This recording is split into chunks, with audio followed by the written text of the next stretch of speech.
A autonomia foi apenas formalizada aí recentemente, mas, a rigor, há muito tempo, a hegemonia do setor bancário na condução do Banco Central é total, não é? Inclusive nos governos do PT a partir de 2003.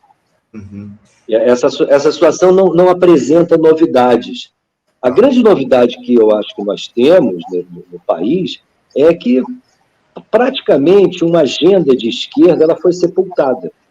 Com essa conversão do PT a partir de 2003 aos princípios na área da economia do liberalismo, do neoliberalismo brasileiro, a agenda de esquerda, uma agenda de esquerda, ela foi completamente abandonada. Então, quando se opera, inclusive, muitas vezes essas expectativas, quando eu observo essas expectativas de uma mudança no governo Lula, eu acho ela muito pouco provável, porque não existe massa crítica no país em relação justamente às alternativas possíveis. Eu vou exemplificar.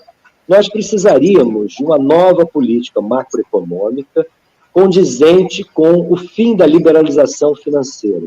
Se você for observar o tipo de debate que hoje as escolas de economia fazem, o assunto a respeito da suspensão da liberalização financeira é praticamente inexistente. Então, não existe uma massa crítica no país que aponte a necessidade de termos uma moeda de fato soberana, uma moeda que não fique exposta à livre movimentação de capitais, à livre movimentação de divisas, de entrada e saída no país. Desde o início dos anos 90, nós mudamos a conformação macroeconômica do país através justamente da permissão dessa livre movimentação de capitais. E isso tem impactos muito profundos na administração monetária. A política monetária ela fica refém dessa nova realidade cambial. E, nesse sentido, a própria política fiscal fica também subordinada a essas contingências da liberalização financeira.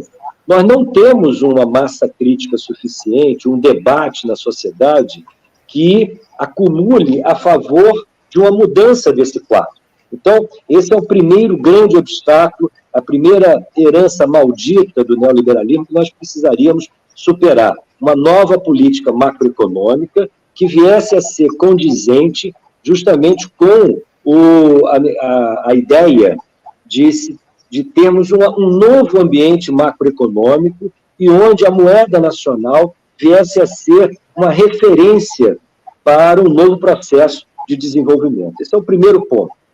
O segundo ponto, a gente precisa enfrentar o problema das privatizações, porque será o Estado que terá a capacidade de alavancar um novo processo de desenvolvimento. Essa, pelo menos, é a minha crença. Eu não acredito no capital estrangeiro como um instrumento para a gente conferir um novo processo de crescimento à economia brasileira. É necessário dotar o Estado de condições financeiras e empresariais para nós termos um novo projeto de desenvolvimento. Nesse sentido, rediscutir as privatizações é fundamental. Um terceiro ponto é a natureza do Estado.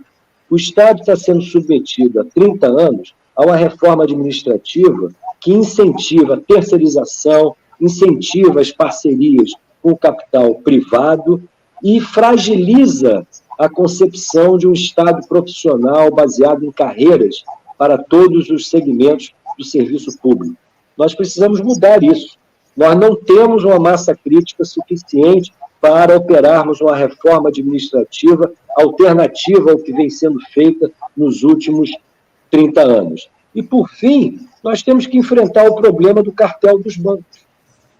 E também nós não temos, nesse aspecto, nenhum tipo de evolução do pensamento econômico brasileiro para enfrentarmos esse dilema do cartel dos bancos. Eu acredito, por exemplo, uma nova política macroeconômica, onde a questão da liberalização financeira seja atacada, isso conformará uma nova situação no mercado bancário.